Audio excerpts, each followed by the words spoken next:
All right. Everything is up and running and good to go. Let's switch everything over to the jam stream layout and we will go ahead and get started for today.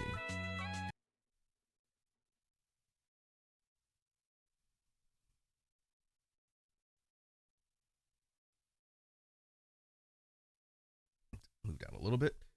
Hey, I see Red Dragon in the chat. What's up, Red Dragon? How you doing today? Hope your day is going well.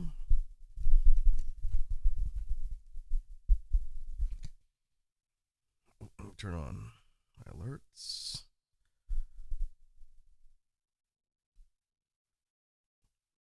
All right. Sound should be coming in fine. Let me know if I need to tweak anything. So real quick, at the top of the stream, just something to point out. We will be doing a BGM freestyling for the last part of the stream where I basically sit there and try and put together songs just nonstop without stopping and talking and putting ideas together, and then we talk about it at the end. And I do have Synthesizer Kun hooked up, but one thing I realized, in fact, I can just turn it off for now. When I have my synthesizer hooked up to the loop, and even if I'm not inputting any instruments or anything from the synthesizer, and I'm just talking like this or doing like a jam stream, and I have my regular mic boosts for my beatboxing sounds on, it still creates a bit of feedback. And it's a little bit subtle and not super loud unless you turn the volume up. But when I was doing some recording stuff earlier in the week, and I had the synthesizer hooked up to my setup here, I realized that it was causing that feedback. So if I have beatbox stuff going on, I'm going to just unhook it and not have it plugged in. And then I'll hook it up when we actually do the freestyling stuff, and I can take the boosts off, and then it'll be fine. It won't create any distortion. So we're learning. We're learning slowly as audio continues to be the number one source of my stress when it comes to streaming. But let me turn on a little background beat and I'll explain what I'm going to be going through today.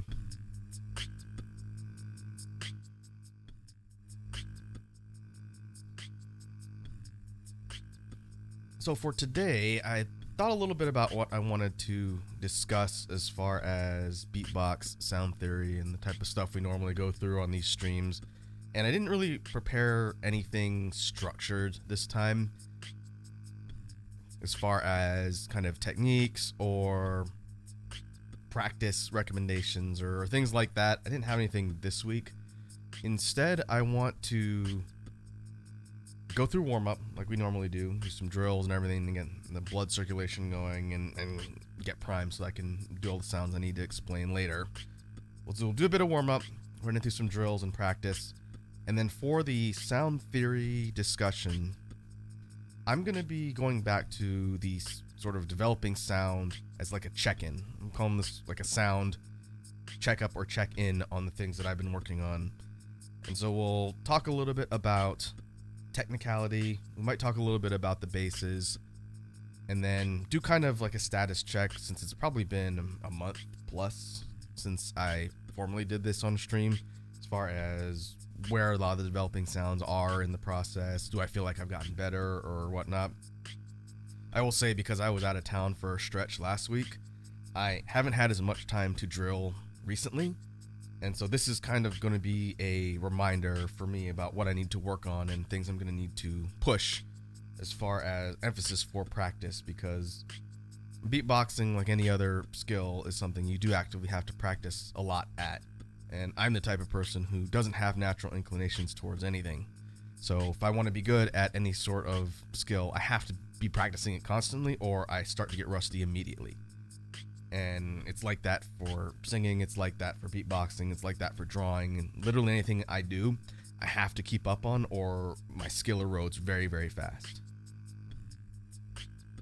And so we'll kind of switch the emphasis around as far as going back a ways and saying, okay, we know these are the different components that were being practiced, how are they looking and where are they at, and then hopefully by the next time we do one of these, which is going to be tricky because I'm going to be gone for an even larger stretch next month. But long term, we should be able to see progression and improvement And as I figure out and learn things and the technique gets better, then I can kind of bring that to these jam streams to explain to all of you, here's how things have evolved. And if you were on a similar arc when it comes to learning things, here's kind of a progression you can expect to see as you're learning the different sounds and whatnot.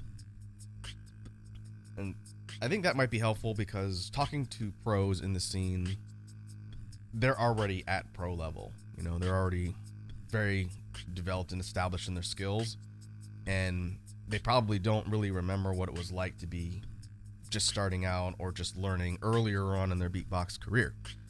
And so if you ask them, well, what was it like when you were trying to learn XYZ technique or XYZ bass, they might be able to tell you, yeah, this is the part I struggled with, or this was the thing that took me the longest to get it to kind of click.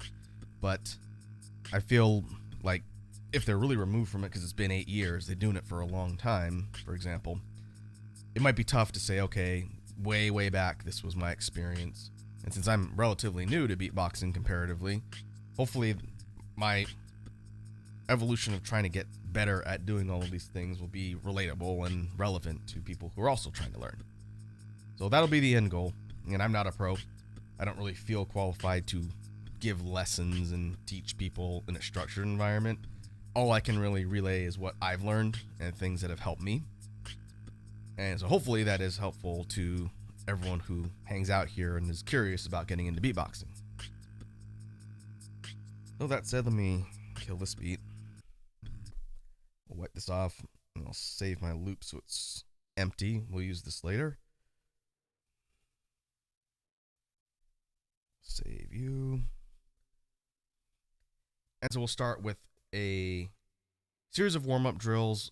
This will kind of be like a mix of regular beatboxing, freestyle practice, and regular drills. Just kind of vary up the techniques and then also serve as a warm-up at the same time. And then from there, we will move into sound theory discussion. So let's take a bit to warm up and see where that goes.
All right.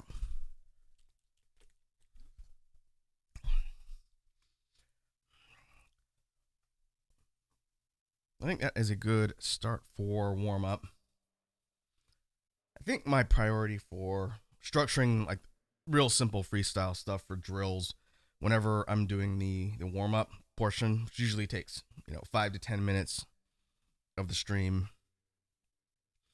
I think a good strategy, at least for me, is trying to do a beat, a series of beats in transition for the warm up with each main snare that I do. And I don't think I've ever talked about this, but I kind of subconsciously did it as just part of that exercise. So the main snares I use, I say probably 4. The PF snare, outwards K, inwards K, and BGM or spit snare. So I think trying to work in a beat that uses each of those in some capacity, in addition to some of the things like lip oscillations and whatnot, gives a pretty good spread of kind of muscle exercise, if you will, and gets kind of that warm up, because I could feel like my face is warm now just from all of the different types of techniques and just that maybe 5 minutes worth of running through a bunch of beats, and it'll continue to kind of warm up as we go. But I'll have to make a note to kind of promote that as a way to give yourself a good warm up. Like run through 4 snares, at least 4 different snares that have different muscles and different kind of muscle emphasis, and that'll help you warm up a little bit.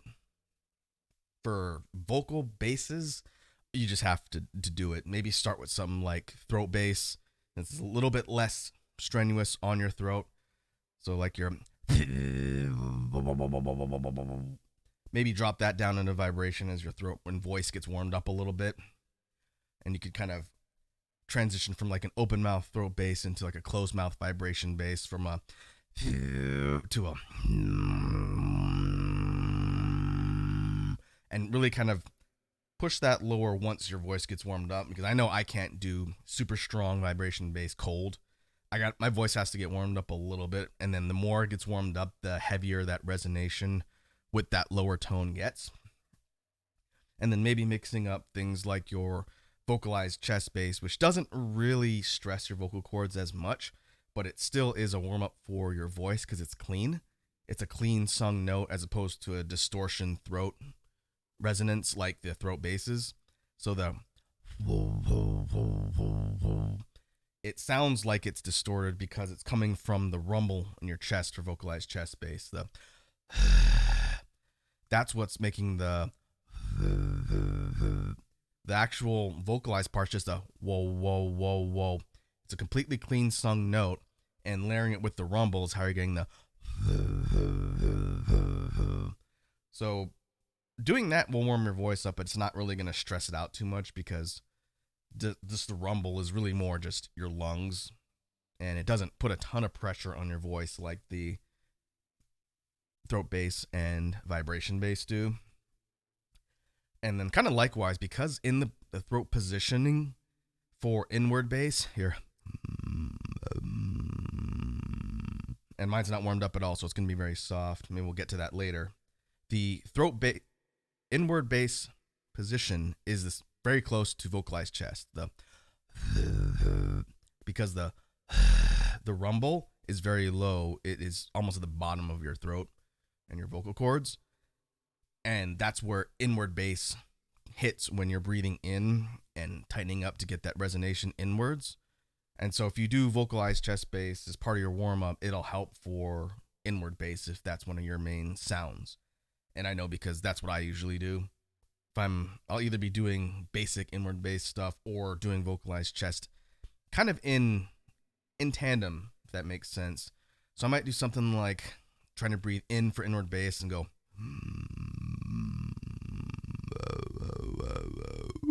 and then out, just unvocalized regular chest bass because I have to breathe out, and then inwards for the inward bass, and then chest bass out, and you're keeping that kind of throat positioning right there, and it warms it up a little bit faster. I have no idea if that's what people do, but it seemed to work pretty well for me because and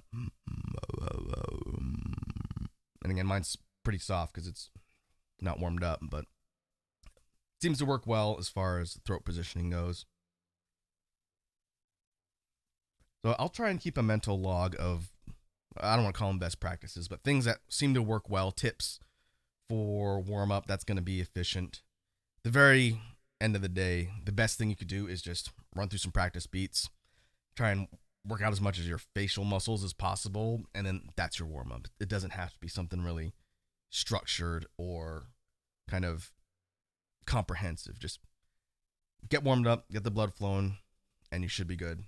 It makes it a lot easier, especially if you're going to be performing, because I don't think any pros that perform on a stage or battles or whatnot go out on stage with the mic completely cold. They're probably backstage or beforehand just quietly warming up to themselves so that they got everything primed and ready.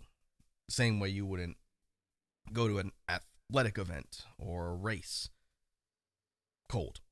You'd be warming up, maybe doing a little bit of jogging or whatever, get the blood flowing so that you don't, one, injure yourself, and two, you're ready to go straight out the gates.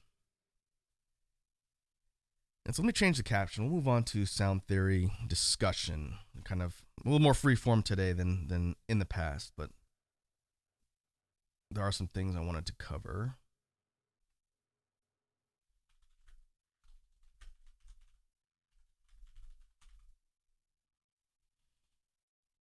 So we'll put that there.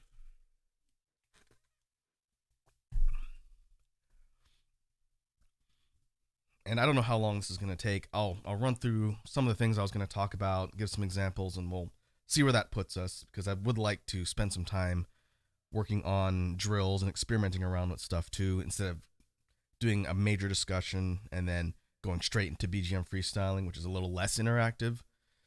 And so we'll kind of talk through some sound theory stuff first as part of what I'm calling sound checkups. And first off, I wanted to get into, again, one of my favorite topics in beatboxing, just because it's very interesting and lends a lot to creativity and just coming up with interesting ideas. And that's the idea of technicality. I've talked about technicality in beatboxing many times on these streams, off these streams. And I think it's just a fascinating component of technique that is different for every single person who learns beatboxing. No single two people learn technicality the same way, and no two people sort of implement it and apply it to their beatboxing the same way. And that's what makes it kind of neat. And so again, it's a real quick surface level recap in case people watching this don't know the terminology. Technicality is just combinations of individual sounds put together in set or arranged patterns to fill in parts of beats. I've mentioned before that sometimes the word technicality is thrown around synonymously with speed and speed patterns. And while a lot of technicality ultimately flows into speed patterns and making really quick, rapid sounds in beatboxing, that's not the sole definition. You can have slow technicality. It's just putting together individual sound sets to create filled parts of beats, sometimes functioning kind of like a drum fill on percussion, or just individual components of a rhythm. And so for a real simple example, kind of putting that into practice, if I were to do a beat that maybe sounds like,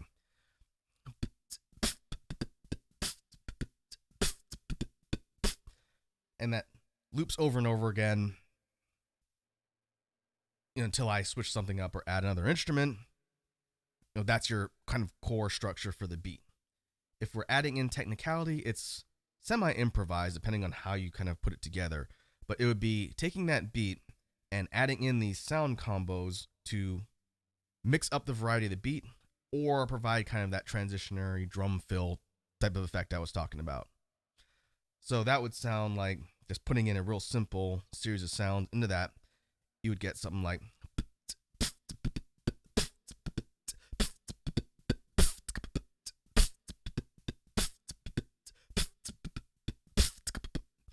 and the is your technicality chain or combo of sounds. And it's just a TKP kick. And each of those sounds individually is an instrument component of a rhythm, right? Hat, kick, or another type of kick.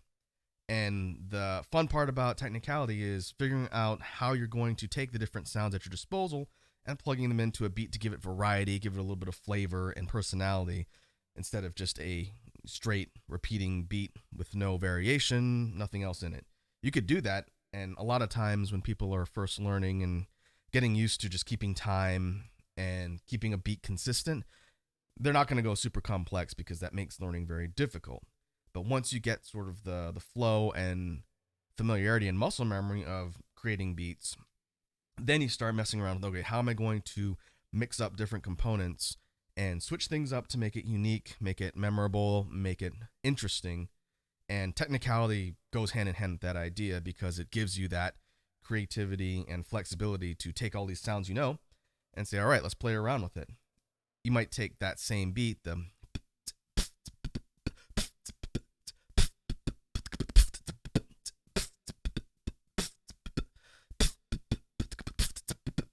and so all of a sudden your quote unquote switch up, instead of being like a series of individual technicality sounds, kind of takes the rhythm and switches up a little bit of the tempo while adding in those sounds.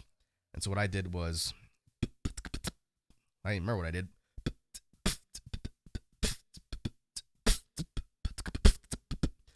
So I'm not going to break down each sound because it was kind of a rapid combination, but the becomes more like a drum fill in that regard, because it's kind of elongating out the beat by plugging in a section where there's a switch up in tempo or rhythm, and it gives it, again, a lot more flavor. If we take that example and make it a different beat and try and come up with the same idea for plugging in the technicality sounds into the beat to mix it up, if we start with a bass beat, maybe something a little bit faster, maybe drum and bass adjacent, something like,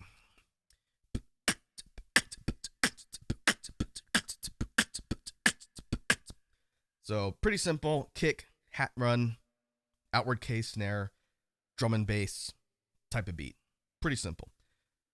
If we were to take that beat and plug in a technicality chain somewhere in that beat, then that's going to give us that kind of mix up and variety and kind of flavor we're talking about. So we take that and maybe try something like,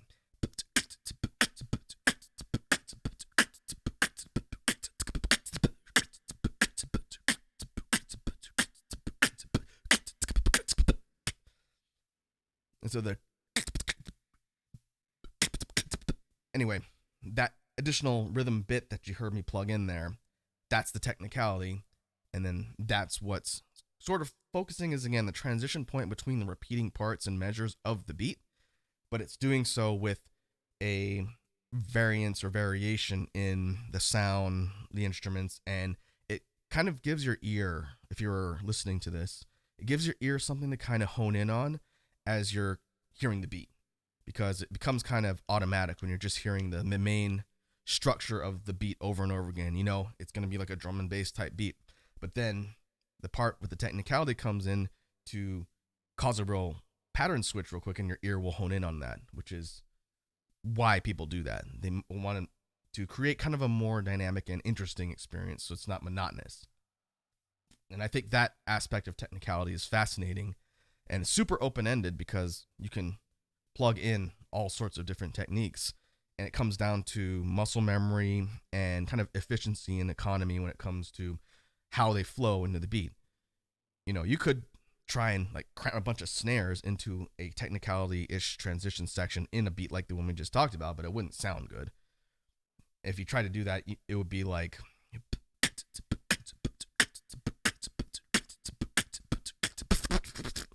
and it's just a bunch of mishmash of whatever. In that case, it doesn't work. Like that's a better example, but it doesn't sound good. Versus saying, okay, what if we did a mix of hats, maybe double kicks, my favorite type of hat sound, the zip, the functions super well in any sort of technicality pattern, which is why I like it so much. But you got to kind of experiment around with what's going to make the most sense when it comes to plugging in that kind of improv slash, you know, different twist on the formula without making it clunky or, you know, distracting or awkwardly jammed in. And that's kind of the big experiment and practice that comes with learning technicality. So anyway, long-winded sidebar on technicality and its applicability to beatboxing. Haven't really gone on that level of granularity in a while, but for people who might not understand how open-ended and creative that technique is, that's why I felt it good to at least talk about it. And so, circling back to the whole point in the sound theory and technique discussion, I wanted to kind of revisit some of the technicality stuff I've been working on, because of all the different things that I practice, technicality is the easiest to just drill when I'm not readily thinking about it. I could be, you know, typing up a report for work at my desk, and if I'm not talking to anybody or I'm not on a call or a meeting, then no one's around me. I can sit there and just practice technicality while I'm typing up a report for the boss, and it's real easy just to be sitting there going,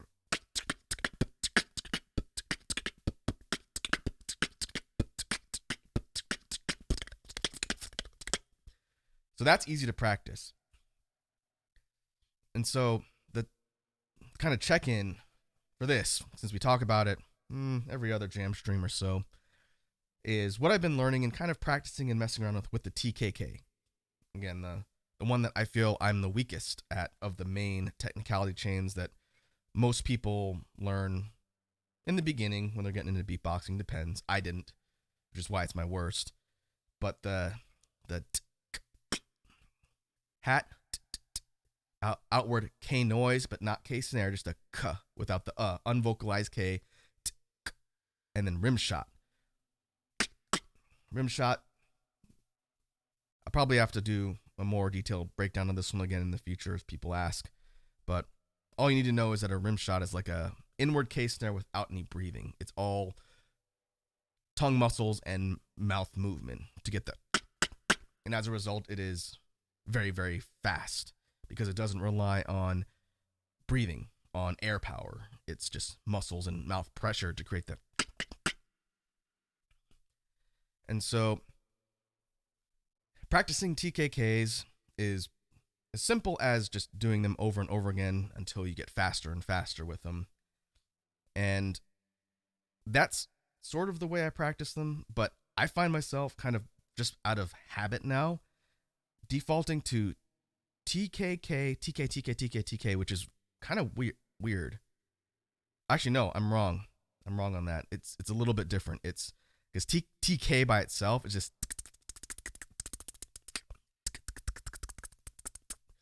it starts off slow with just a, but the more you practice it, the faster it gets until it gets really, really rapid, and that's how you're getting a, almost sounds like just one note, but it's actually two. What I've been doing is actually TK, K, and it's K rim shot. It's not the same K note. If I was writing it out, it'd be little K, big K, little K, big K, over and over again. And so that sounds like,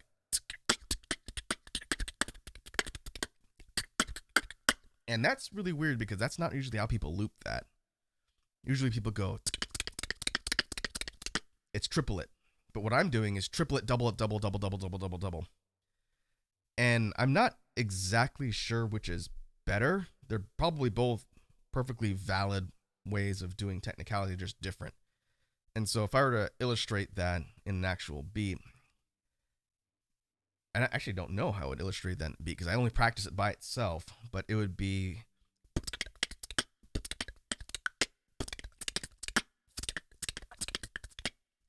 very weird. But even doing that slight variation on the TKK, it's still good practice and it's letting me get faster and cleaner with it. And I feel like it's progressing in the right direction. It's slow.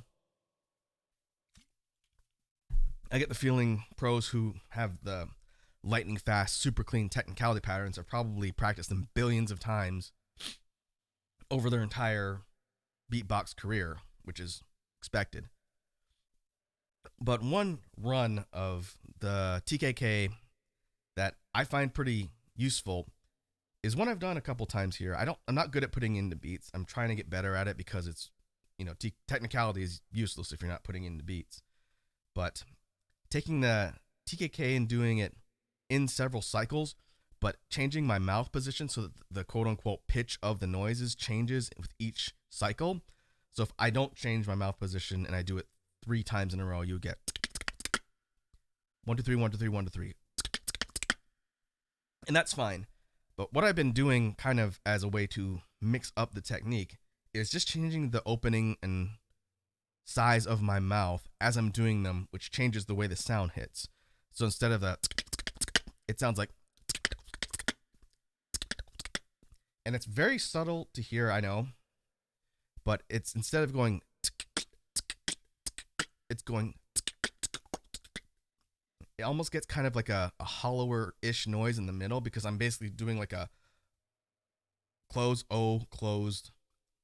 motion with my mouth really fast while I'm doing that. That's how you're getting that.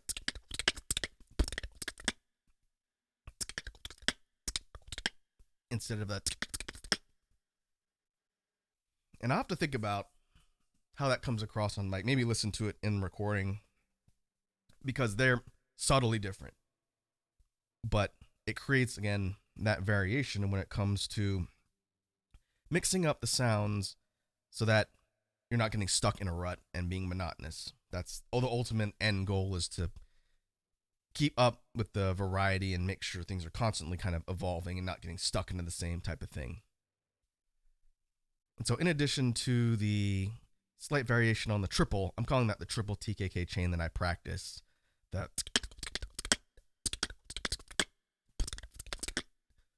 another thing that is probably worth mentioning, since it's part of that particular practice string, for some reason, it's way easier for me to start the chain with a kick. And maybe it's because in beat, you're probably going to be doing some sort of instrument like a kick or anything else that's going to lead into that gap-filling series of rhythmic sounds. And not always. You might be going straight into this, depending. But for me, doing the B TKK first is just easier for my mouth position to set. And I'm going to need to be careful that doesn't become a habit. But for the sake of practice, usually the way I set the entire pattern as I loop it would be, and notice there's a kick on the front, so it's, and that particular one goes B, TKK, F, T, KK, F being the hat, so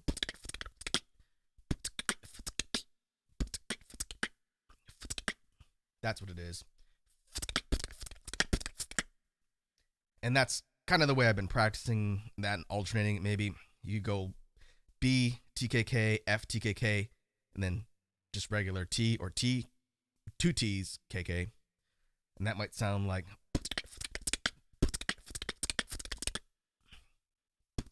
sorry, it's a little bit difficult to think of these on the fly in notation. That's BTKK, FTKK, then TKK. 3 slightly different triplet or quadruplet, triplet patterns And then you could see how the rabbit hole of complexity is infinitely deep. You could make that even more complicated by adding in my default and favorite technicality chain, the TKP, where you go something like,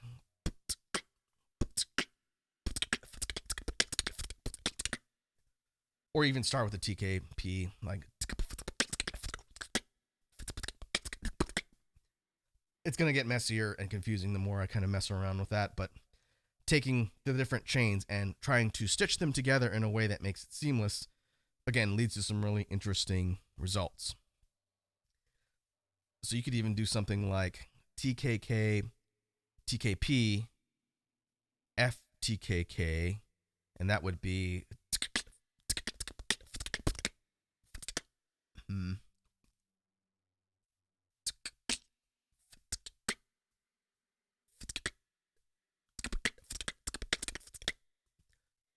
that's a little bit different from what I just described, but same principle, right? Taking this, the TKP, and switching that in and playing around with the placement of different components of that with TKKs and whatnot. The possibilities are pretty much infinite. All it comes down to is what makes the most sense when it comes to executing the sounds using the different techniques, right? If there's a real big jump in mouth position from one to another, it's going to be very difficult to kind of chain that together. But if the sounds are close together when it comes to the mouth muscles you're using to make the sounds, then it's just a matter of jumping from one to the next and making it be kind of seamless. And that sort of push and pull is, again, why I think technicality is so interesting. You get outside the realm of just like the hat and T and K based sounds, because that is only the tip of the iceberg when it comes to technicality as a technique. Even things like the zip snare, or zip hat rather, it's not a snare, at least not the way I use it.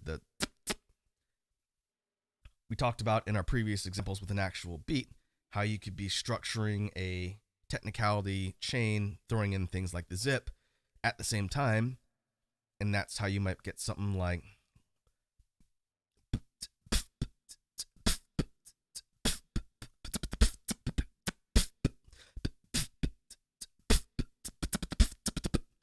even with kicks and the zip, which is why those two techniques really kind of go hand in hand because they're in the same mouth position.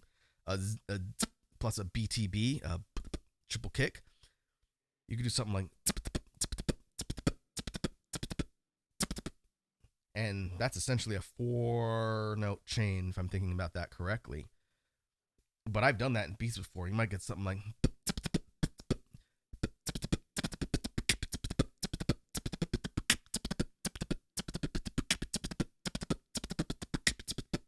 and I don't hear people do that very often. Triple kicks, they're very common. But combining that with a zip, because the zip is not a sound I hear in a lot of beatboxers' arsenals for different types of percussionish sounds, it just, again, it gives you a lot of freedom and creativity to plug in the sounds into the beat and play around with it in a way that makes it kind of unique to your own personal flavor. And, well, I don't think we should talk about technicality for the entirety of our time here. I think it's definitely worth checking in from time to time to see if, one, techniques have evolved a bit for me as a person practicing these and trying to get better, and two, if I come up with any interesting combinations that maybe people wouldn't readily think about when it comes to these sound combos and patterns. And so TKK and the variants will continue to be kind of an underlying point of practice and whatnot, and I definitely plan on checking in on those again later. Real quick before we get into some drills and some practice type stuff. For the basses, I don't have a whole lot to report there. The outward sung basses, I think, are going to see much less improvement over time because of the ones I know the most. Inward bass, I'll probably do a more of a devoted inward bass sound checkup for that one specifically later. I need to get back into some more drills and put a bit more emphasis on pushing that one, because when it's warmed up and I feel like it's on, my inward bass has gotten much better as I've been learning technique, but it's not where I want it yet. Not even close. And I think that's mostly just development. It's one of the most difficult sounds to learn, and by that extension, it takes a lot of time to develop and become strong, like a lot of the pros you see out in the scene, like people like King Inertia, Vocoder, all those people that are known for really powerful inward bass, years and years of practice. And I've only been doing it consistently for maybe about 9 months, maybe a little bit more. And so rather than spend time kind of getting into that, I'll kind of table inward bass specifically. But other than that, the outward sung basses I feel haven't really changed too much. I am working a little bit on getting some more resonation and a bit more of kind of a textured sound on the vocalized chest. And again, we were talking about that one earlier, but that's the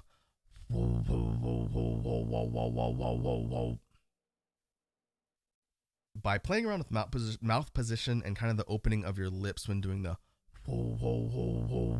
you get more of a kind of synth resonance to it, and the difference is going to be subtle, so I'll try and illustrate it the best of my ability.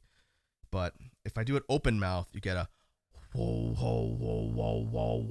can shape with your mouth to get more of a wow type sound for the vocalized chest. But if I tighten up that mouth opening to get it forced through a really kind of fine point, you get something that sounds like. And again, it's subtle. Instead of the kind of wow distortion, you're getting more of a focused vibration on it. And the closer you get your mouth to being almost completely closed, the more it's going to get a little bit of a vibration on it. And that's what I've been kind of trying to refine and get dialed in, because it creates a really cool kind of synth-based type of noise. So let me see if I can kind of illustrate. If I really push it, it sounds like.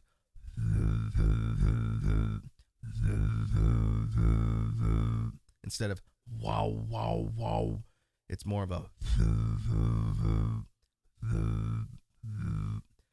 Needs a little bit more tweaking, I think, but the way you can sort of manipulate and push the pitch on vocalized chest is pretty, again, flexible, because it's not relying on a ton of stress and strain on your vocal cords.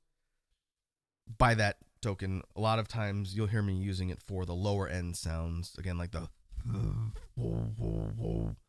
but you go high with it and it functions as a high distortion bass as well, but the type of sound completely changes. Instead of being a low end, like a heavy, like sub rattling type of bass, high vocalized chest, which I've done before. It's not anything really new, but it sounds like.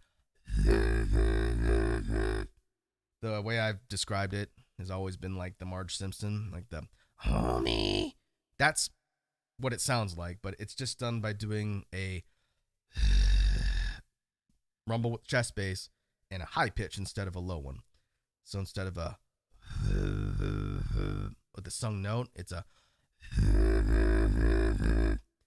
pretty good for doing electronic dubstep-ish type drops. Anything that requires kind of like a low to high or high to low.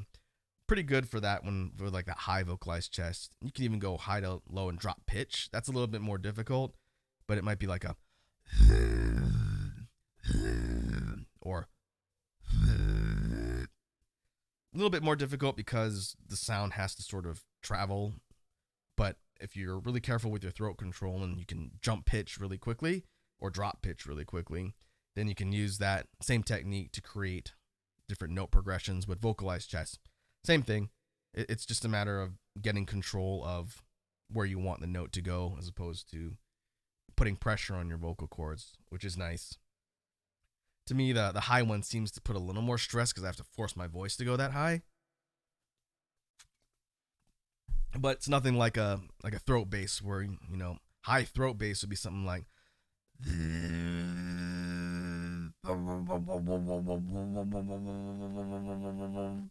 That does put a decent amount of strain on my voice because you have to tighten and get that resonance and distortion and layering on top of just the sung note versus for vocalized chest bass, you're singing a note and all the distortions coming from your chest. And so that's the big difference there. If you practice a lot of throat bass, whether it's regular throat bass or focusing on the low vibration, it's going to wear your throat out. It's a lot of endurance training, or not your throat, but it's going to wear your voice out because of the stress. And I know earlier on when I was learning throat bass and vibration later, practicing it for even 20 minutes extensively and just practicing, like a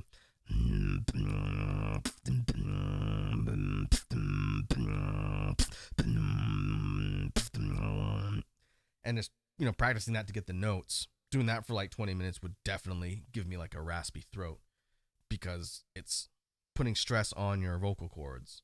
But like any other sort of skill, the more you do it, the more endurance you kind of train over time, and then it allows you to be able to do those for longer. And that goes for pretty much anything that puts stress on your anatomy when it comes to beatboxing. Even something like technicality, which is muscle strength. You do enough TKKs for a while, your tongue is going to get tired.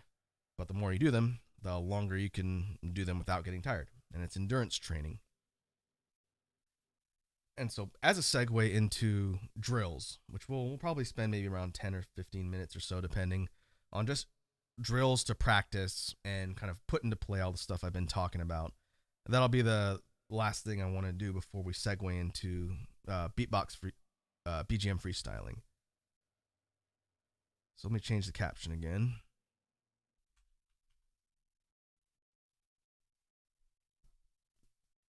And we haven't really done dedicated time with drills. We've kind of interspersed them along with everything else that I talk about on these streams.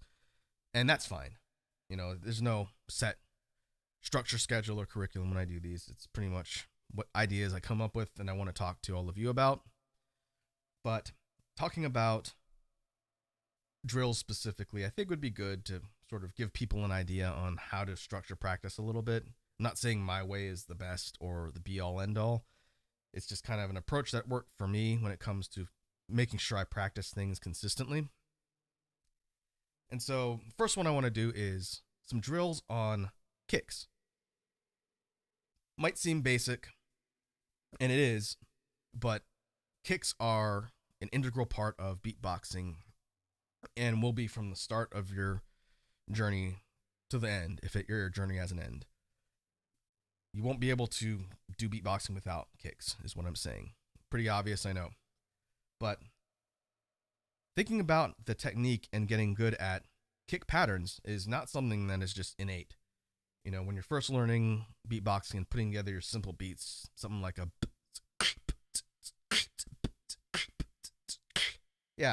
it's a pretty simple kick pattern. But obviously, because people want to grow the complexity and the tool set for what they do, you want to be able to have a lot of control over your kicks so that you can put together more complex rhythms and patterns and routines and whatnot. And so I thought a little bit about how I practice kicks. And the way I do it is by focusing on kind of a rapid pattern that I can repeat over and over and over again. And I just do that for a while just to drill. And as a way to kind of kick that off, maybe it'd be easiest to start with double kicks. I was thinking double or triple, not quite sure which makes the most sense, because double kicks are probably the first advanced thing rhythm-wise people learn when they're putting together the basic instruments, right? And it might be as simple as taking that beat from before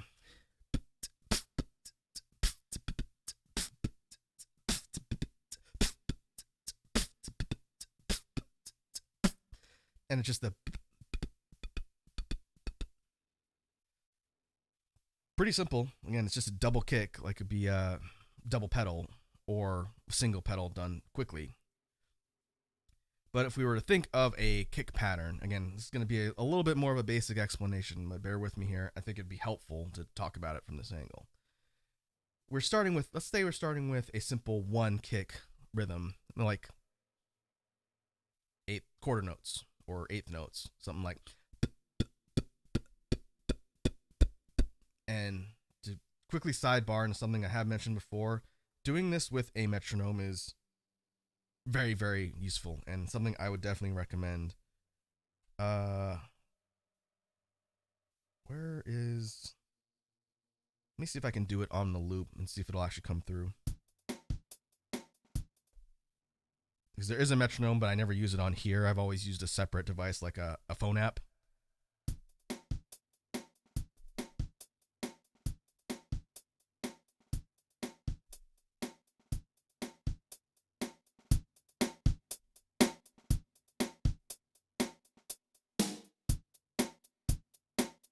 Okay, this is the built-in rhythm thing on the loop.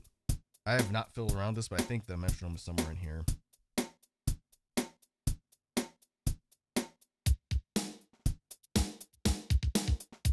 There's a whole bunch of set patterns that you can basically use to line up with the BPM of whatever loop track you have established.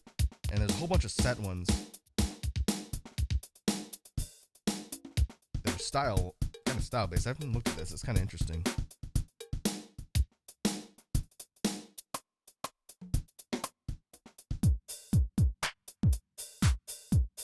That's fun. 909 clap, a dance rhythm.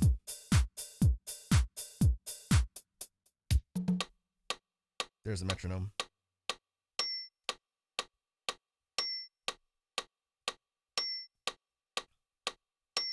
Okay, so this is doing metronome at 120. 120.5 technically.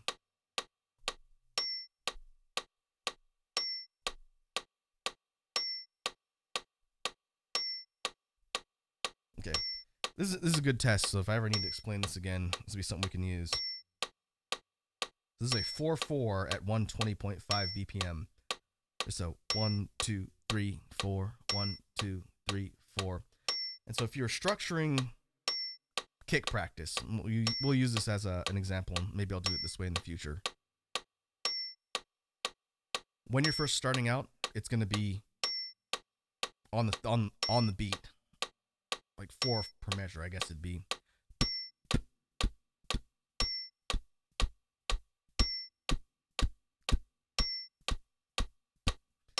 And again, I know it sounds basic, but when you're first starting out in beatboxing, especially if you don't have a background in music, doing something like this to help keep time and get familiar with time signatures and all that is very helpful, and it'll make your beatboxing much better in the long run.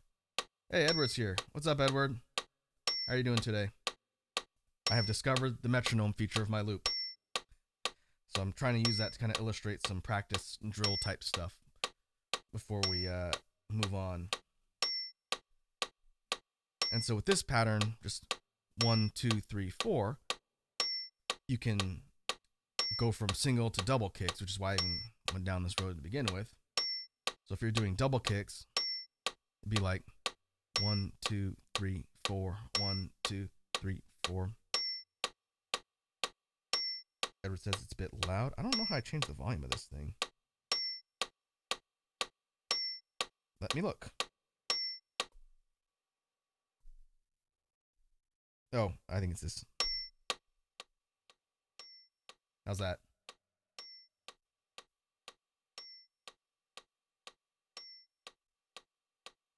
I dropped it down about 50%.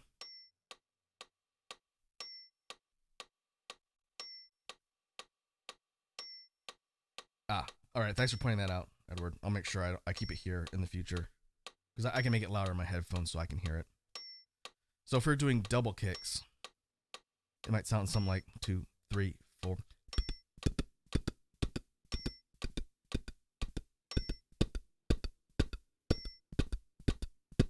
Just 1, 2, 1, 2, 1, 2, 1, 2, 1, 2, 1, 2.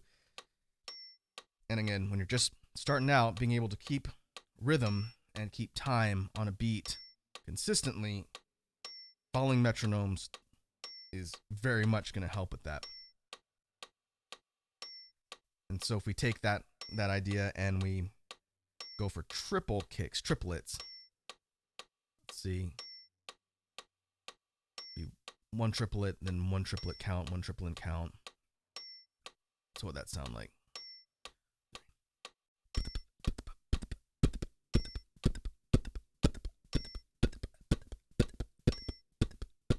Yeah, it'd be something like that. BTB for triplets.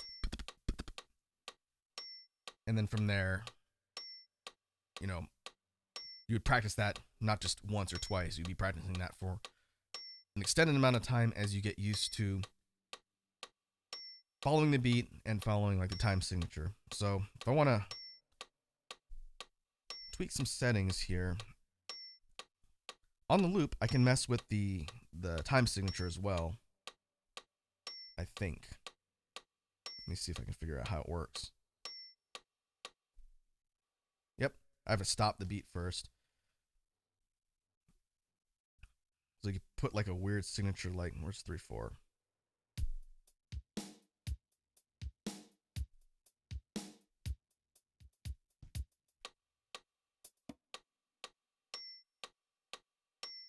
All right, waltz tempo 3/4.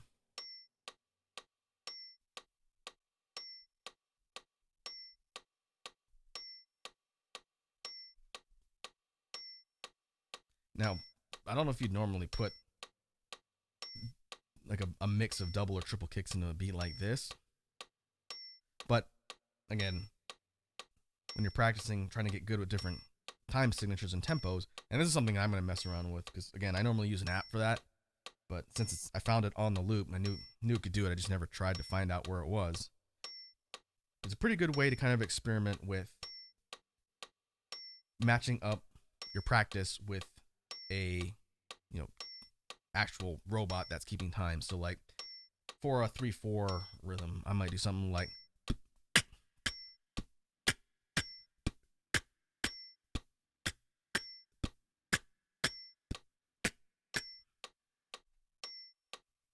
what if we went for a really weird one?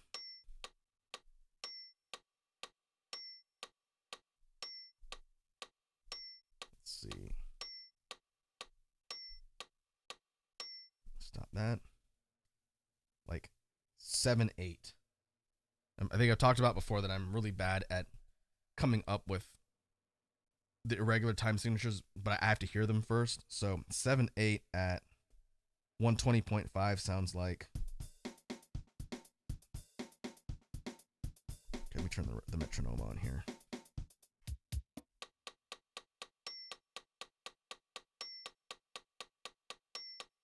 And that's at 120?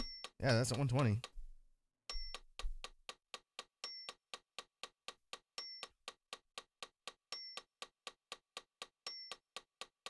You know what's interesting?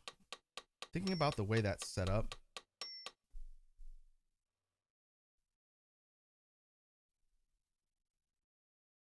If I take it off of metronome, and where's that simple beat one? If I hear this kind of really funky percussion line here, this to me is more recognizable than the metronome because I suck at time signatures. And so like trying to replicate that just by hearing it in beatboxing, it'd be like,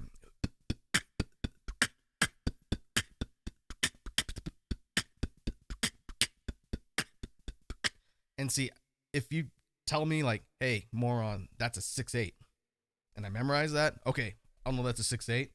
But if you count it off in a metronome, unless I count the beats manually and I can tell what the signature is, I'm not going to know because I really suck at rhythms. So that's interesting. I wonder if the best way for me to learn all these irregular rhythms is just to hear the beat in a drum. Let's try it with another one. How about 5/8? Does anybody know a song that's written in 5/8? I don't. Oh, okay. That's 120? Yeah, it's 120. Not like a doo-wop rhythm. And so that one. Oh, alright, well, I learned something today.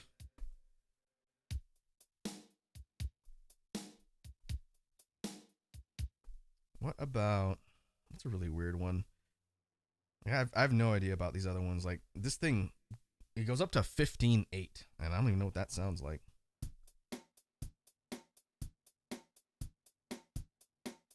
Oh, that's weird. So it's got a really protracted amount of notes, like a lot of measures. Huh. Didn't know that was a 15/8. 12/8.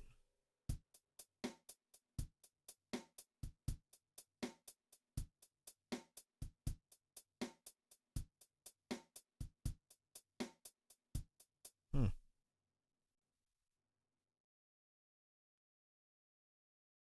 You do 7/8 already? Yeah, that's 7/8. 6/8. Yeah, 6/8. 5/8.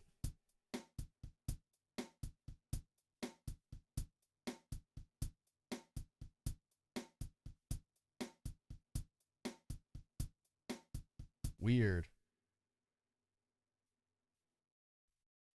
7/4. Oh, weird. Hmm.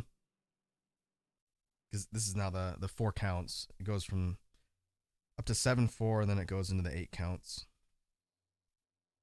2/4. 2/4. I should know. Yeah. 1 2 1 2, as opposed to 4/4. 1 2 3 4 1 2 3 4. All right. Well, good to know. I found the metronome. Maybe we can make use of that in the future when it comes to practice. If I need to illustrate something and want to make it sound like I know what I'm talking about, good to know that it's here on the loop. But going back to drills, that was a bit of a tangent. I was supposed to be talking about drills and drill techniques. For kicks, again, taking a metronome and experimenting around with the tempo and time and signature will give you a good amount of practice when it comes to like your single or double or triple kicks, and you can kind of map out the beats as you're listening to them. That's actually really good advice that I should take as well. Kind of a similar thing for snares. What I've done is practiced, again, single rhythm snares, messing around with the variants and adding in more. So just like we did for kicks, like outward K snare on like a 4/4, just a,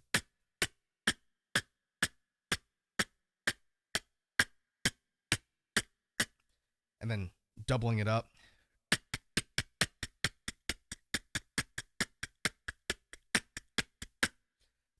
Triple snares. I don't even know if I can do triple snares. That's hard. I should practice that. I don't think I ever practiced that way before for at least outward Ks. For the other ones I know, like PF, triple PF, no, you have to do like a PFB PF, I think, if you want to do like a triple. Hmm. Triplets? Oh, okay. That's something I definitely don't practice. Maybe I should. For inward K, that's a little bit easier. Triplet inward K, though, I can do the first and like the third note be somewhat audible, and then the second one is not as audible. So that's interesting. Maybe I'd have to start slow. On topic, and this is something that maybe I can link people to if we ever do another media share stream in the future. I need to be careful when I do that because I don't want to get flagged for copyright. But one of the pros in the beatbox scene, world champion and very well-known French beatboxer Alem. He's insanely talented, one of the fastest when it comes to technicality and sounds, in addition to a whole bunch of other stuff. He has a whole bunch of these videos he's done on his channel where they're basically real-time drills where he's got like a metronome set and he's doing exactly what I'm doing here, but in real time, and you could see him, see what he's doing. And he basically says, okay, we're going to do snares, just repeat after me. And so he'll run through the practice drill and then give you a chance to do it. And it's a lot more interactive than the way I've set stuff up here in just a discussion format. but it's really helpful when it comes to learning sounds. And he does that for snares, he does it for kicks, he does it for hats, all that stuff in like really quick repetition. And it's a really good way to practice. And so I may have to show that off at some point. But Alem from France, crazy talented dude, and one of the top competitors in the scene for sure. All right. So I think I will move on from drills. I didn't really get to put a lot into practice, but things like working with rhythms, working with the metronome and whatnot, I think are going to be something that I emphasize in the future too. It's going to help. And when it comes to learning beatboxing and getting better, that's a good way to kind of start. And even people who've been doing it for years still train with metronomes. And so that's something I need to do more. At least now I know where it is on my instrument. So with that said, let me change my caption. We're going to go into BGM freestyling now, and I haven't done this since the last time.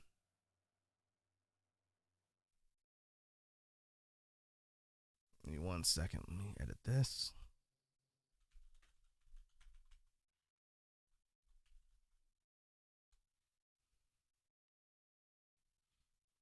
All right. So the format for this will be the same as before, where I will basically have the synthesizer hooked up, and I'll plug it in a sec. And then I'm going to take the boosts off of my mic because it interferes with all the sound coming in and being generated when I have those boosts and the synthesizer plugged in. And I'm basically going to run through some ideas for BGM tracks kind of without stopping. Like last time where I basically kind of noodled around and came up with some song and music ideas and put the whole thing together so people can kind of hear me putting all the pieces in place in real time.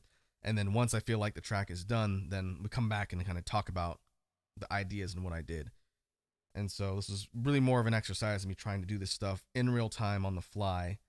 And hopefully it'll be interesting and we get some interesting results. And so I won't be talking until the end unless something interesting happens. But let me plug this in first.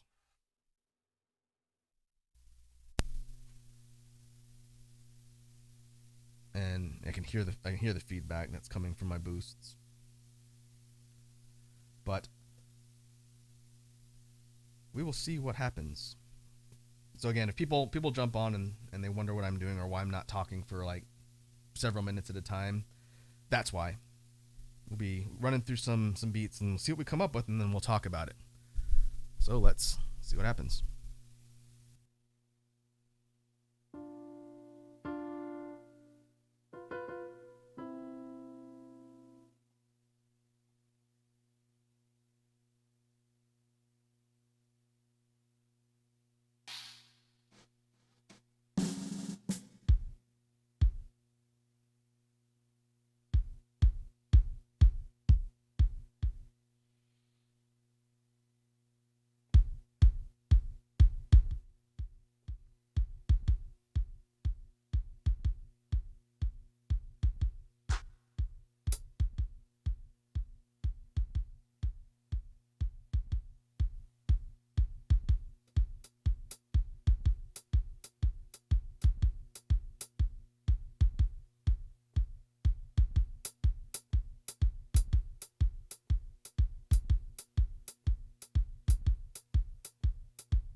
All right, let me turn my mics back on here.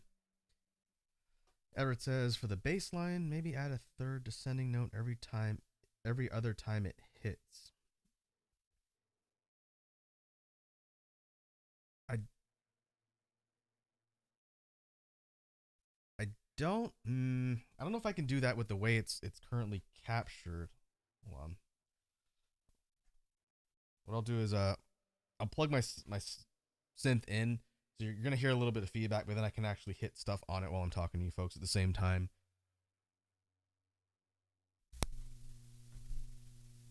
And hopefully it's not too jarring. Let me pull up the bass instrument here.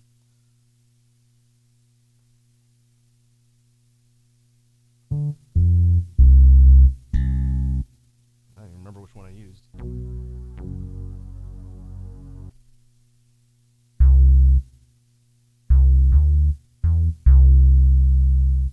Might have been this one. So let's listen to the way the bass line's currently recorded, and then I'll see if I can zero in on what Edward's saying here, and we'll see if we can do anything to it.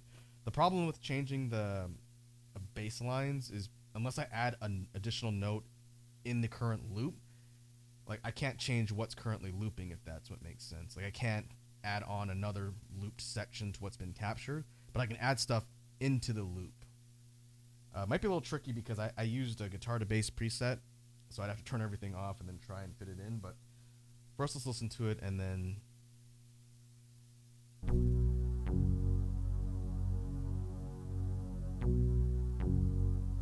so are you talking about adding like a third note right at the end?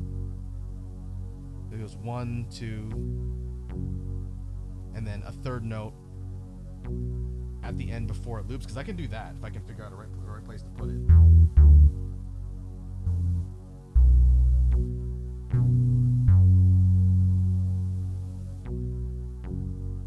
So yeah, if it goes.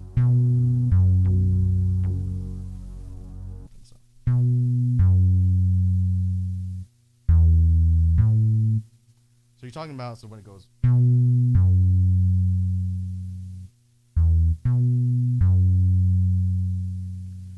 Like a third one at the end there, because I might be able to do that because there's a bit of a gap.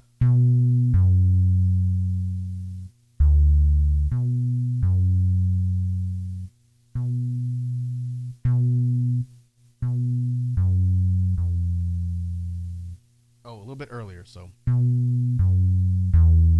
maybe half step.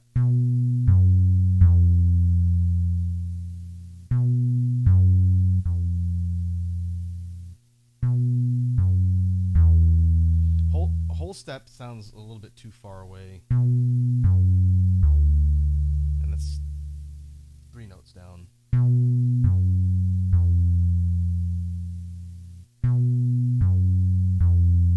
So I could add it, like I could add the third one there because there's enough room in the actual loop to do that. Sorry, I'm hitting 2 keys at once. You can try it. Let me try and record it, and they'll see if it slots, and then I can do it for real, because I can just undo it and take off all my boosts, because it's going to come in really fuzzy. Let's see. So it'll be...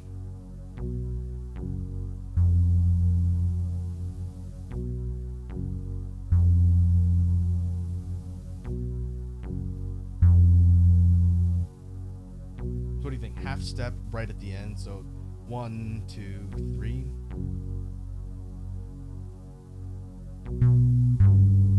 Whoops.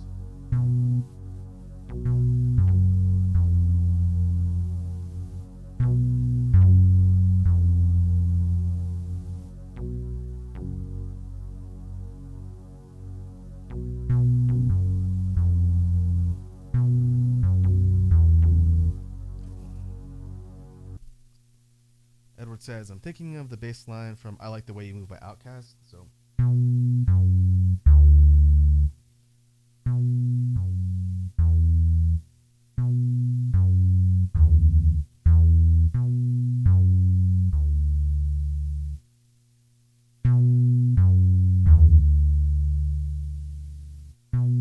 I think I think that's pretty close to the notes. I know the bass line you're talking about.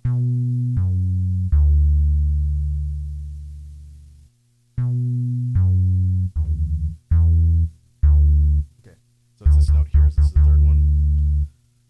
Let's try it.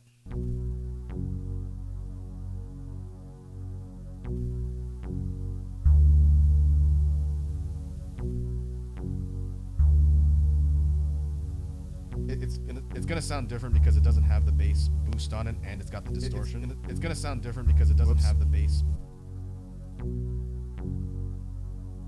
It is a good thing I can undo that.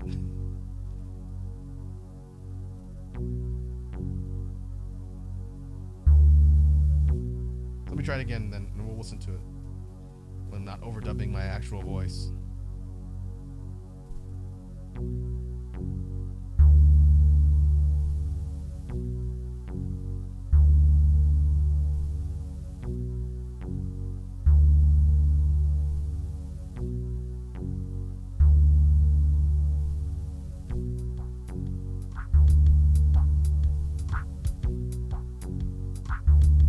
That's another problem I didn't think about.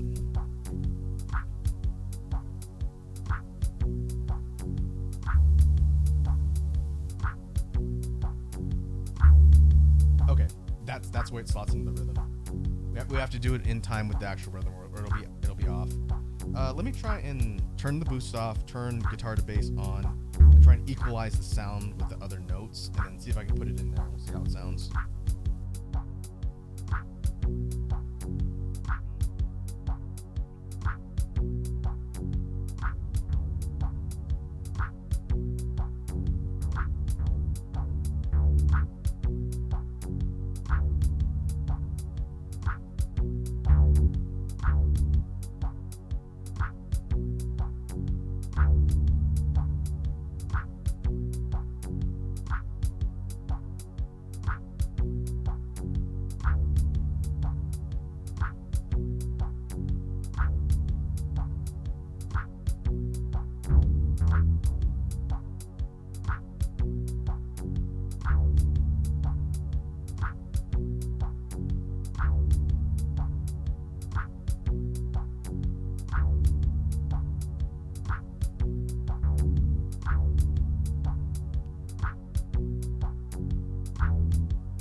All right, let me turn my boost back on.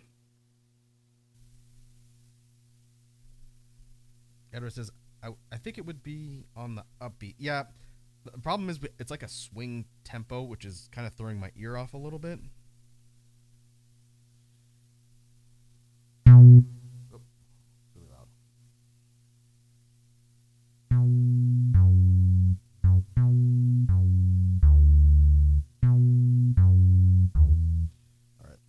play the beat back and see if I can zero in. It's close. Problem is I'm having trouble figuring out exactly where to put it exactly so it sounds clean.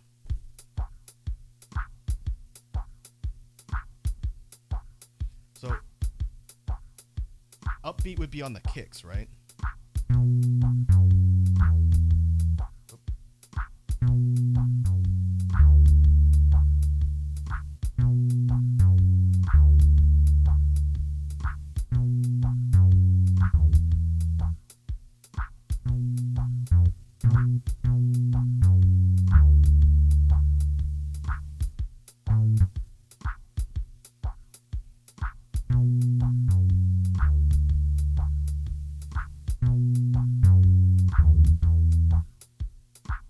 I think that's closer to what you're talking about, right?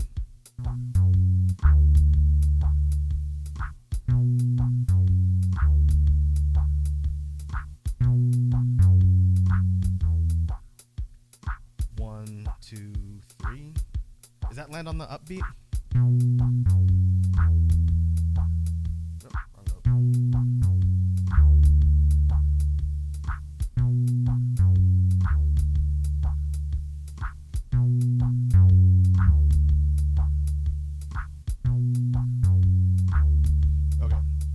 I think I could slot that in that way. I'm gonna have to be really careful because if I'm off by like a quarter second, it's gonna be off beat.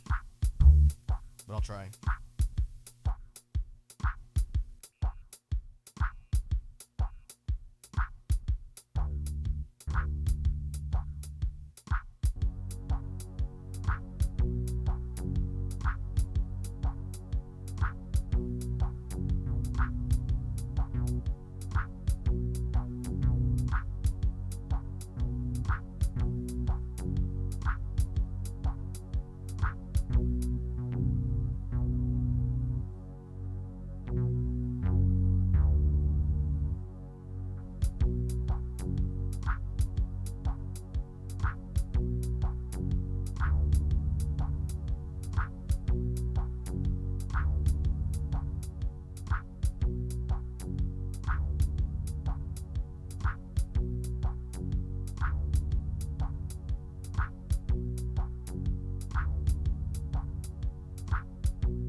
Let me come back for a sec.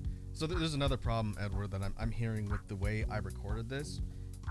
The bass line right now has the string parts on it, and the string parts only have 2 notes. So I could add in the 3rd note in the place. I just took it off. I undid it. But I could add it there, but I think unless I add a 3rd note for the strings, it's gonna sound really weird because it's got a sustained note after the 2nd, and I can't take that sustained note off, which is the other problem. So if it was recorded separately, then I could like delete out the string layer or something like that, but it's all on the bass line. So the bass line with the strings goes 1, 2, and then it holds that note, and I can't go 1, 2, 3, otherwise it adds a 3rd note that's playing at the same time as the other one. The original sustain note's still there, and it's going to conflict with the pitch of the 3rd bass note. So I think that is not going to work. I could re-record it. I could do that too. In fact, let me save it. So here, let's do this. Because if I re-record the bass line without the strings and just do the 3 notes, then not only will it be at the same volume and the same boost, but then there won't be anything underneath it. So I can just re-record it. That might be the easiest way to do it. And then I can also try and make sure the tempo lines up without having to plug in a note in between notes that are already recorded, because that's kind of hard to do. So let's see if we can get that to work. That might actually implement your idea a little bit better than what I'm trying to do here. So delete you. Let me turn off my mic boosts and try and record that in place, and we'll see how it sounds.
All right.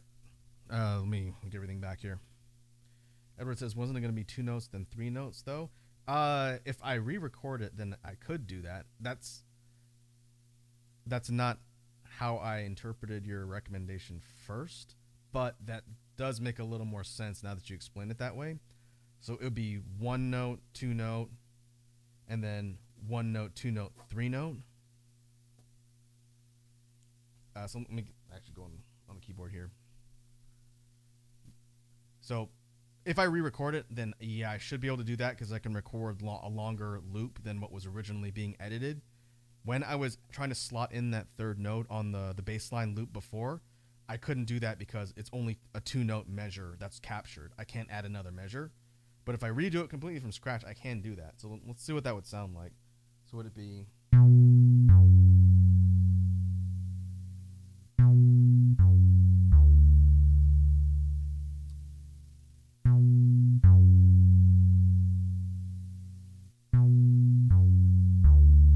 Is that what you're talking about with two measures essentially of the bass line?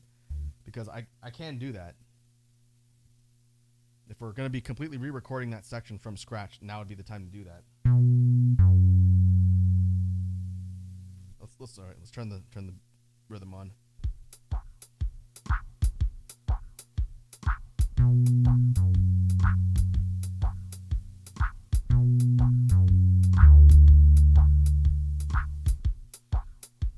So that's what you're talking about, that string like that. Okay, I can try that.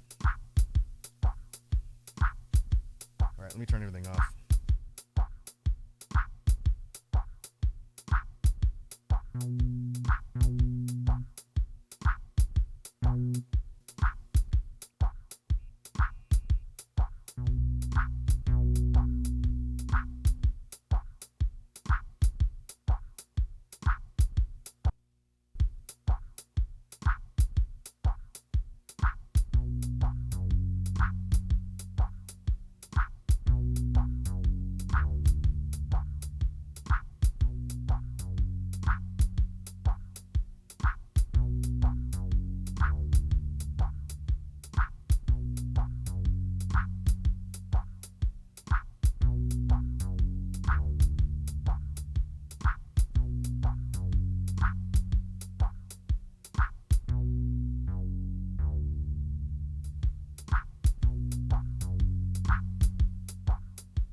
All right, I think that could work.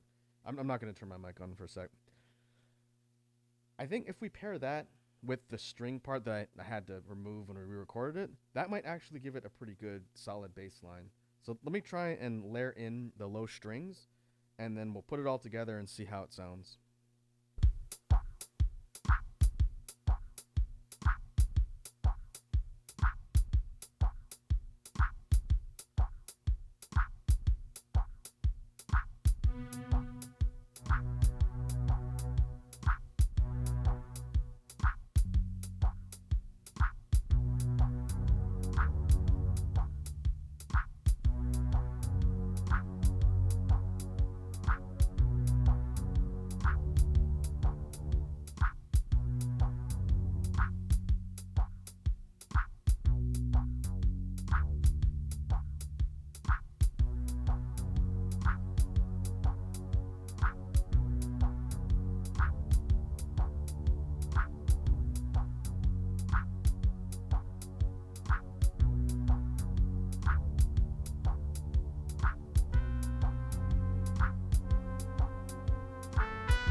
All right, we're back. That's interesting. That puts an interesting twist on it. I think it works. The way I would structure this one, let me save this. We'll save over the previous one. That way we don't lose all the work we just did. So I think the way I would structure this one, if it was going to be performed, like for the final recording, I would probably go bass first.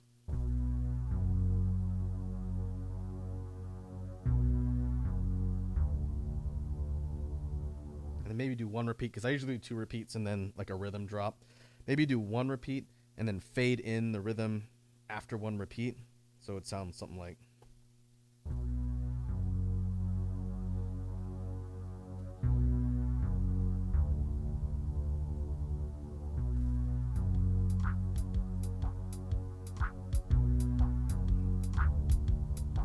And bring in the piano.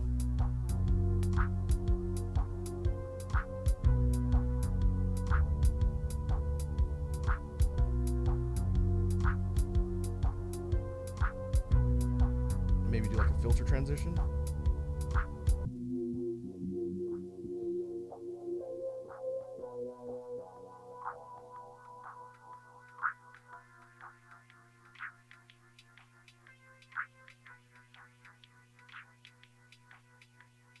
And then bring out the filter distortion for the horn line.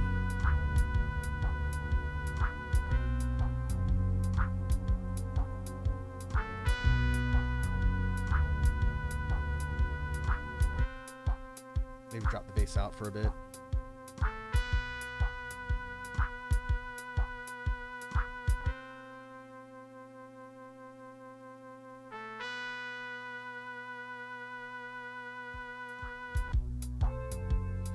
Maybe bring everything back in and swap the piano keyboard part in instead of the horn, because I think it competes with the horns a little bit. I wouldn't want to have both of those going at the same time. Out of my EQ. All right.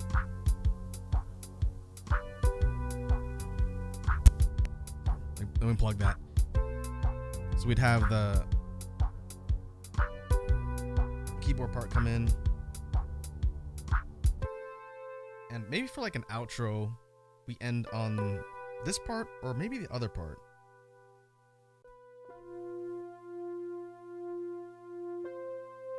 Nah, I think it's too jarring to go from the first piano melody to the second one. I would probably outro and end it on just the third one. All right. Interesting combination. So what do we want to call this one?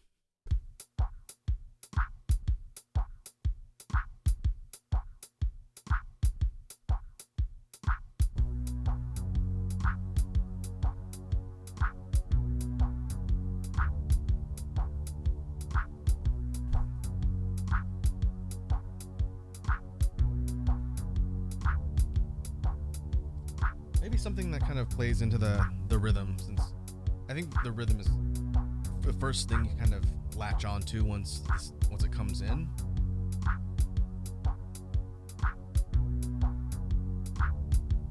Maybe something with like swing.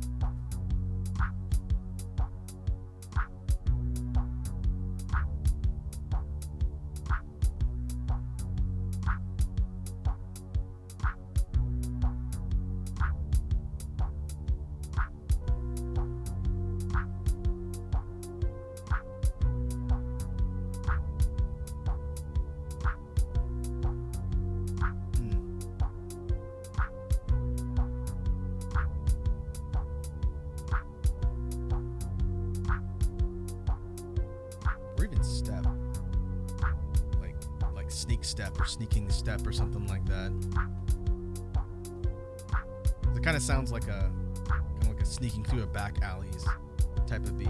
That's the kind of vibe I get from the kind of bass line plus the melody.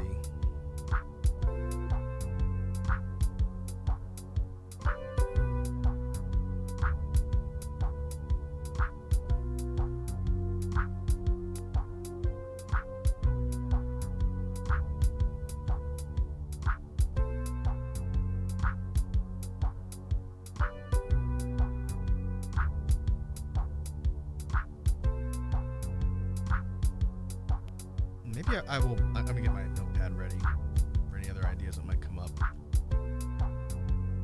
I'll pencil in Sneak Step for now, but I'm open to suggestions.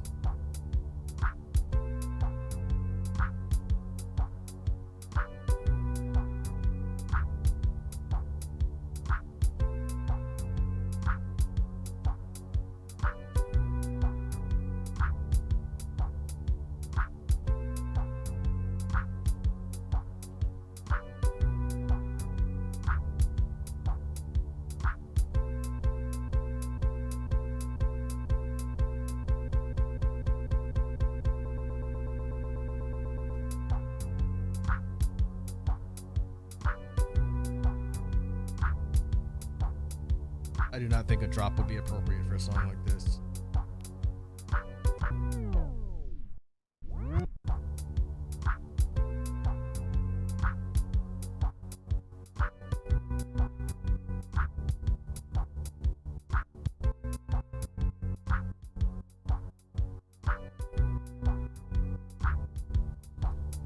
Slicer effect is interesting. Again, I don't know if I would do something like that.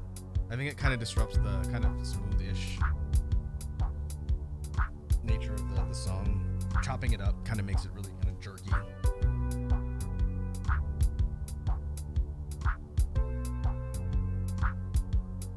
Alright, let's save this. We are doing pretty good on the BGM collection. Normally it takes me a while, depending on what I'm doing on these jam streams. It takes a while for me to accumulate enough for a release, but I count 1, 2, 3, 4, 5, 6, 7, 8, 9, 10, 11, 10. But one of them that we made, I think last time, I'm going to move into the spring release, Cyber Choir. The rest of them, I got to do that before I forget. We might have enough for a release in 1 or 2 streams, which would be good because I'm going to need something for like summer. I don't think I'm going to do a theme collection like last year when I did BGM. So having an actual BGM 3.0 collection would be good to have in between then and like Halloween. Because the release schedule that I'm working on now is spring release is going to be the 2 albums. There's the electronic kind of higher energy dance-ish type one, and then the lower down tempo chill kind of trip hop-ish ambient one. Both of those are going to be released at the same time in the spring. Right now, because of some people I'm working with, looking like April. I'm going to be gone for the later part of March for a few weeks, and I come back at the beginning of April, like the first week. So I'm hoping for the middle of the month for a release there, but it kind of depends. I'm working with some artists, and I need to give them time to get their stuff done. So there'll be more information. Maybe I should try.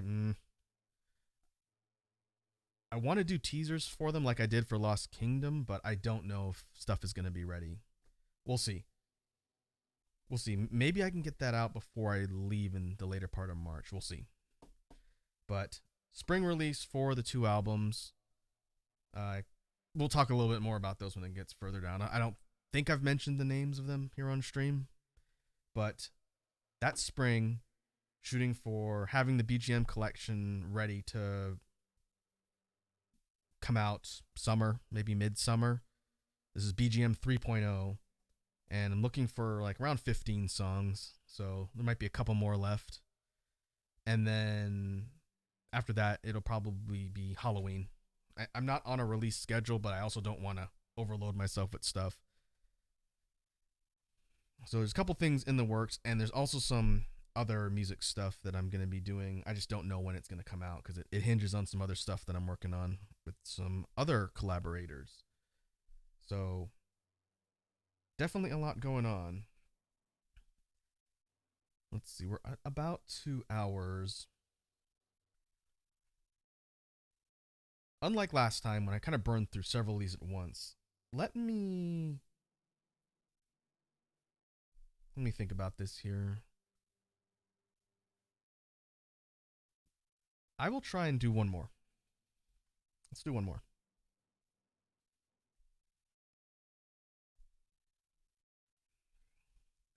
Let me save this. Create a new copy over here.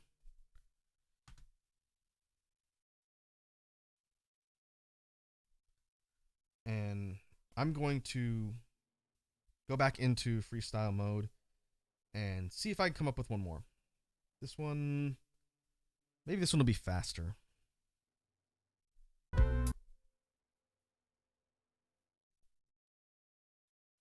But we'll see.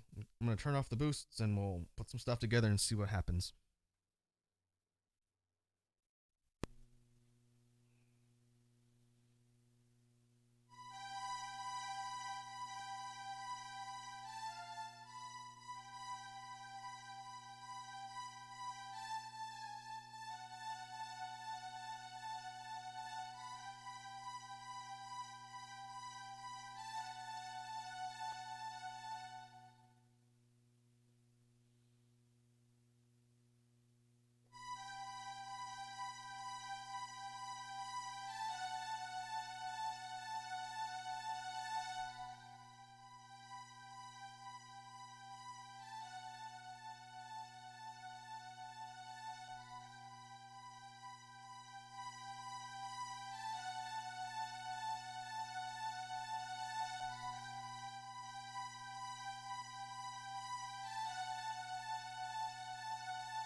put everything back on.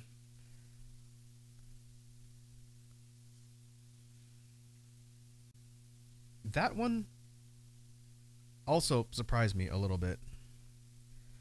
I wanted to do something that was kind of a bit more of a kind of slower, but still kind of a heavier electronic and EDM-ish type of sound.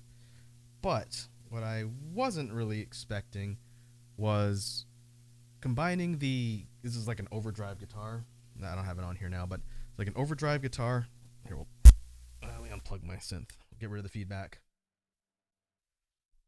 And then pairing it with some higher end stuff. And interestingly enough, I don't know if Edward, if you noticed, that one I started with the strings first. This kind of aggressive, like, I don't know, like Requiem from a Dream inspired string line.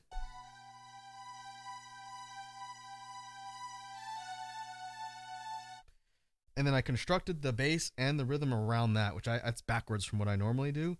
And it's tricky because the BPM and loop tempo syncs to the first thing you record.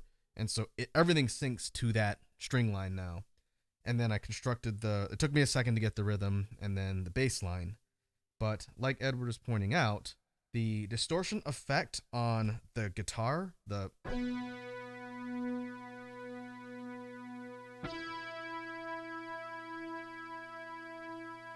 tremolo was a combination of slicer and filter. So if I turn it on,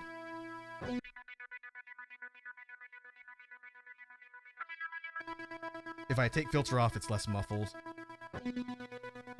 But I've never done this particular effect on a string instrument like a guitar before. And the way I set up the entire loop was that it's only affecting this track. So if I turn on the rhythm,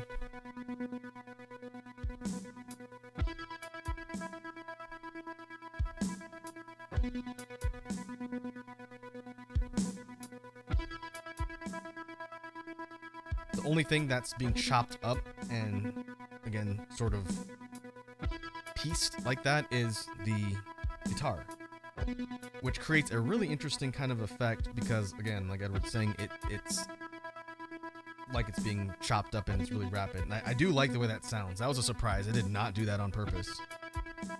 And if we add in the filter, it becomes a little bit less aggressive. I don't know. I'm on the fence about whether or not I want the filter on.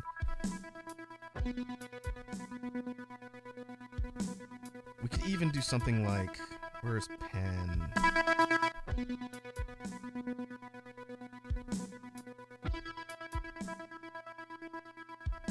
You folks aren't going to be able to hear this because I set my settings back to mono, so you won't be able to hear the channel switching. But if I put a pan effect on, the kind of rapid fire effect sounds like it's circling around in your headphones. And it's really a little bit weird, kind of disorienting, but it sounds like the sound is swirling around you, which is kind of cool.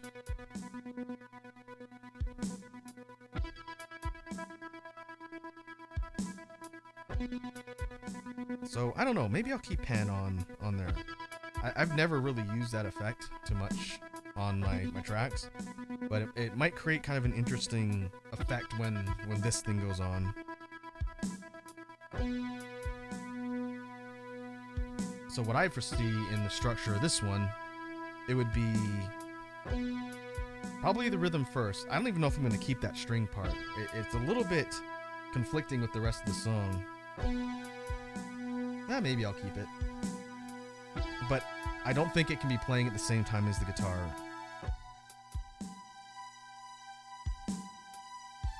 So they'd probably be swapping places. I'm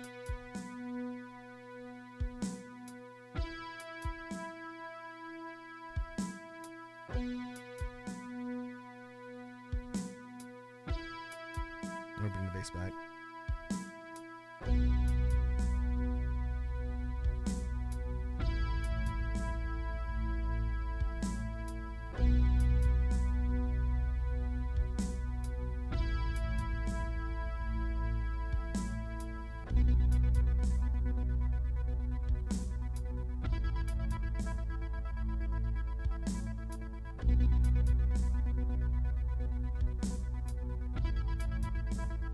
And then the high end.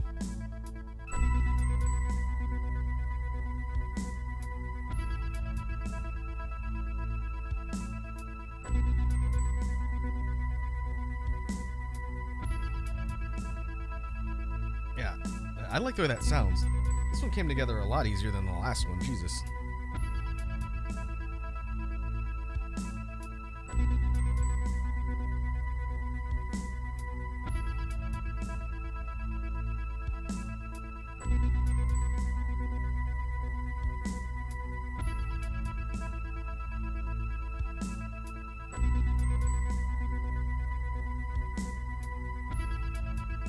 Let me take the effects off.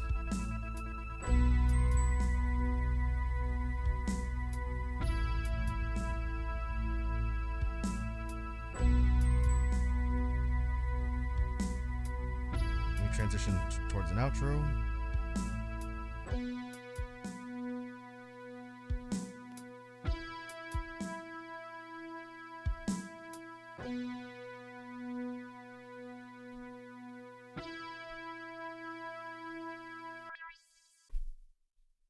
And then that would be the end. So yeah, I like that one. That one I think I'm actually going to put into the spring release. I gotta think of what to call that one, because I already have a track list of titles for all the songs that are in that release. And I gotta think about ones I've already used. I think I have enough tracks recorded on the loop that I can record on my computer and for both releases, and I think I'm done. I'm gonna actually sit down and do that when we get off stream today, and see how many tracks I've got, and then that'll give me an idea. But this one.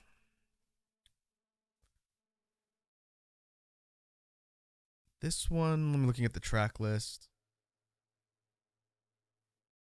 I think I'm going to call this one Synergize. It's one of the track list titles on there. Because I really like how everything sort of fits together. And then the emphasis on the distortion and effects for that guitar line are very unique. I don't think I've done a single song so far in all my time noodling around with this stuff that has that sort of effect. And I think it's pretty cool.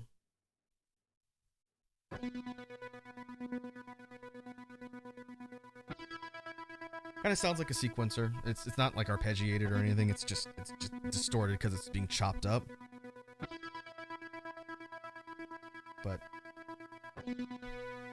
that is a very fortunate accident of combining different things. So I'm happy with how that turned out.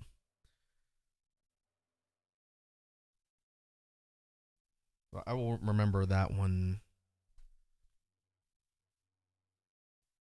Sometimes that happens. But I'll have to remember that effect in case I ever need to duplicate that for something else in the future, because that's handy. But I think we will go ahead and call it here. That last one took 20 minutes, 21 minutes, so 22 minutes technically. The one before took like an hour. That's okay. Sometimes the complexity causes the whole process to take a little bit longer, but that's fine. I'd rather spend more time hammering out ideas for a track that we come up with collectively than trying to just slam them out just for the sake of getting stuff done quickly. That's not how I do things. But let me see who's on the friend list to raid, and we will go ahead and wrap up for today.